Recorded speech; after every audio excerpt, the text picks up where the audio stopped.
Puji Tuhan, saudara kekasih dalam Tuhan. Ya, selamat hari Minggu semuanya, saudara.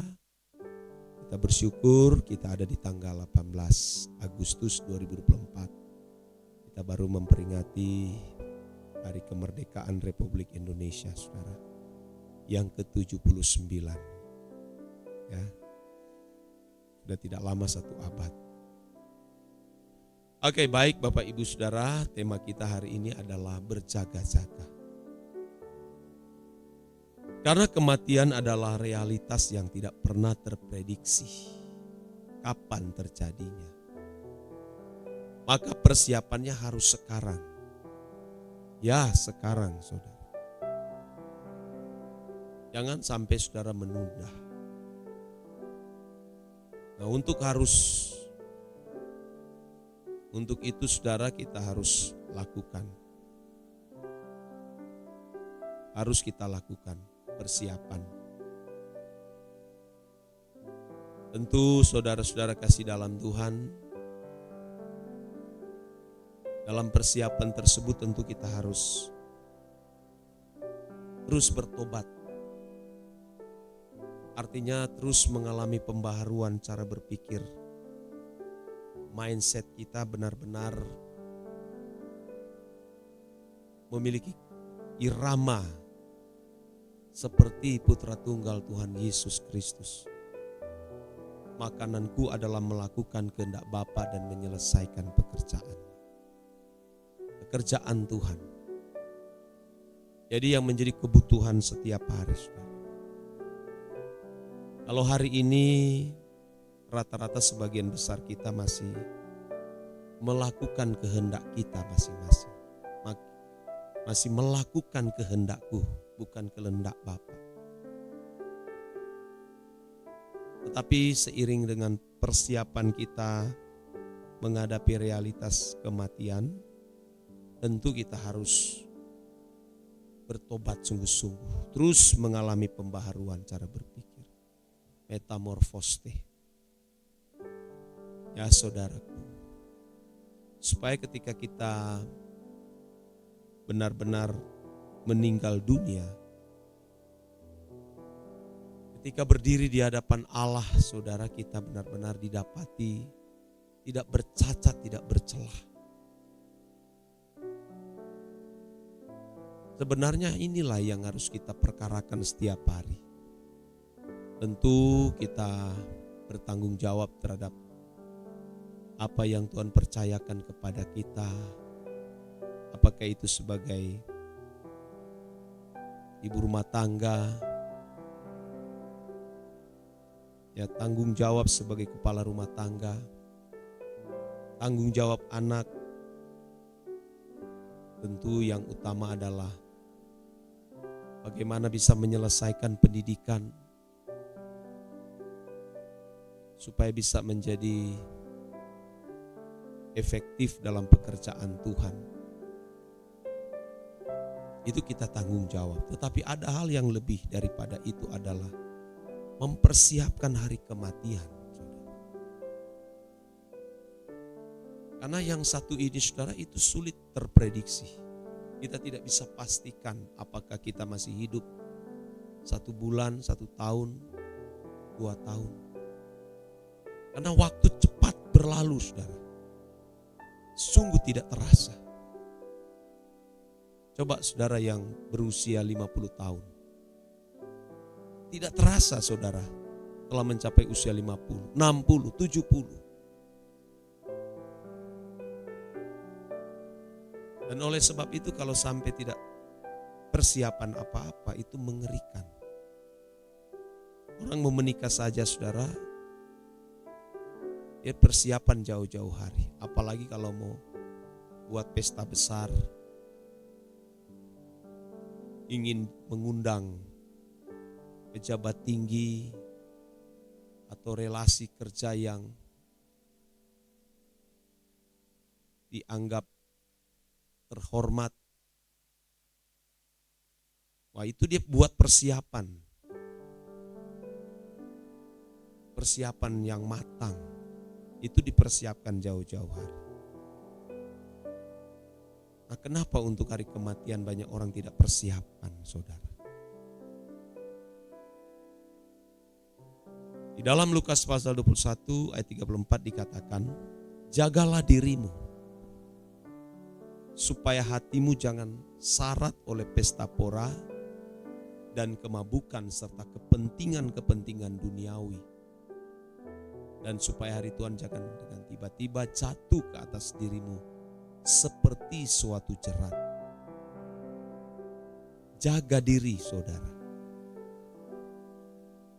supaya hati jangan syarat oleh pesta pora, kemabukan. Tentu kemabukan di sini, saudara, bukan hanya bicara tentang mabuk alkohol, tapi percintaan dunia. Kalau sudah sampai tingkat mengikat, itu seperti orang mabuk. Dia tidak bisa membedakan mana yang baik dan mana yang jahat, saudara. Kalau sudah terikat, sulit. Ibarat mangkuk sudah penuh, mangkuk jiwanya sudah penuh, tidak bisa diisi akan hal-hal rohani. Dan Tuhan sudah tidak mendapatkan tempat karena sudah penuh dengan gairah kesenangan dunia. Ini yang harus kita waspada, saudara. Sebab hari Tuhan itu bisa dengan tiba-tiba jatuh ke atas diri kita.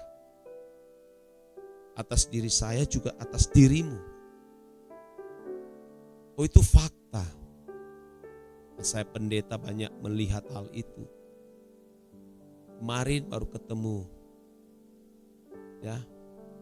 Tiba-tiba dengar sudah meninggal. Lalu ditanya, kenapa? Ada sakitkah? Oh, tidak, jatuh di kamar mandi, kepalanya terbentur di dinding, lalu tewas meninggal. Atau terdengar mengalami kecelakaan di kendaraan roda 2, roda 4. Wah, macam-macam, saudara. Nah, kalau sampai tidak ada persiapan, mengerikan. Karena ada kelanjutan, saudara, ketika seseorang meninggal dunia. Ada kelanjutan lagi, saudara. Makanya kematian pertama, kematian manusia fisik ini bukanlah kematian sesungguhnya. Kematian sesungguhnya adalah itu kematian kedua, di mana seseorang sudah tidak memiliki kesempatan lagi bertobat.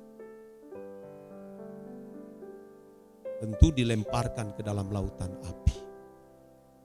Ini tentu tidak menakut-nakuti saudara, tapi sekedar memperingatkan, ya, supaya jangan terjebak oleh dunia ini. Paulus berkata begini, aku cemburu dengan cemburu ilahi, karena kamu telah dipertunangkan dengan satu laki-laki sebagai perawan yang suci. Perawan yang suci ini bukan menunjuk biologis manusia, tetapi perawan suci ini artinya tidak tercemari oleh dunia. Tidak ada ikatan dunia sama sekali, saudara. Tidak ada noda, tidak ada celah, tidak ada cacat. Ini yang dimaksud dengan perawan suci itu. Tuhan Yesus mengatakan barang siapa tidak melepaskan diri dari segala miliknya, saudara, dia tidak layak menjadi murid. Kalau tidak layak jadi murid berarti tidak layak digarap, tidak layak dipersekutukan dengan Tuhan, tidak bisa disandingkan, tidak bisa menjadi mempelai Kristus. Waktu terus berjalan dan terus bergulir. Jangan menunda, saudara. Yang lain saudara bisa tunda. Bahkan tidak dianggap penting. Tapi kalau yang satu ini, saudara, jangan ditunda. Tahukah kita ketika kita istirahat malam, tidur malam, kita sudah lupa diri itu, saudara. Bahkan tidak sadar, keasikan mimpi, tiba-tiba sudah tidak bangun pagi, saudara. Nah, kalau kita masih diberi kesempatan, mata kita masih bisa terbuka saat pagi hari, wah itu betapa bersyukur. Betapa bersyukur, saudara. Ada yang sudah tidak bangun lagi. Begitu tidur, plek, terlelap, sudah lewat. Tidak ada kesempatan berubah. Makanya kita harus persiapkan setiap hari. Bukan nanti jatuh sakit atau mengalami kecelakaan lalu dokter memvonis tidak ada kesembuhan lagi atau sudah tidak punya harapan baru kita baru mempersiapkan. Nggak bisa, saudara. Persiapan jauh-jauh hari. Mencintai Tuhan dari jauh-jauh hari, saudara. Menjadikan Dia kekasih abadi. Lebih dari apapun dan siapapun, dan ini tidak boleh digugat oleh siapapun. Pasangan hidupmu tidak boleh menggugat hal itu. Mencintai Tuhan itu, saudara, pilihan. Jangan sampai saudara terjebak dengan kesenangan dunia. Engkau disibukkan dengan hal-hal yang tidak perlu. Bekerja, silakan bekerja. Tapi jangan sampai habis waktumu di pekerjaan itu. Kapan kamu memberi waktu untuk Tuhan? Kapan ada di hadirat Allah? Kapan kamu bisa memberi waktu untuk berdoa secara pribadi dengan Allah? Setan akan membuat kekacauan, membuat kita mengalami banyak kesulitan. Sehingga saudara, arah tujuan fokus kita bisa berubah sekejap mata. Seperti bangsa Israel yang baru melihat mujizat laut terbelah dua. Tuhan menginginkan mereka masuk sampai ke tanah perjanjian. Tapi dengan sekejap mata, saudara, hati mereka berubah setia kepada Tuhan dan menoleh ke belakang. Ingat kesenangan di tanah Mesir. Padahal mereka tidak sadar mereka diperbudak di Mesir. Diperbudak, saudara.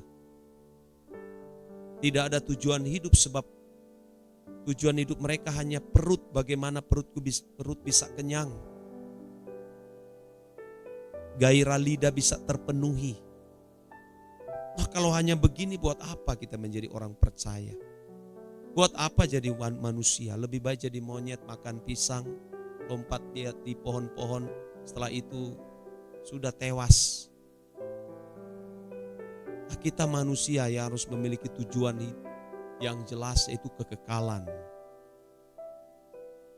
Tetapi tergantung saudara masing-masing, ya.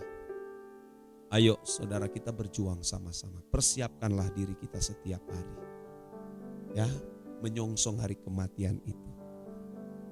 Dan kalau didapati kita tidak bercacat, tidak bercelah, betapa menyenangkan. Ya, kiranya kebenaran ini menjadi berkat bagi kita sekalian. Amin.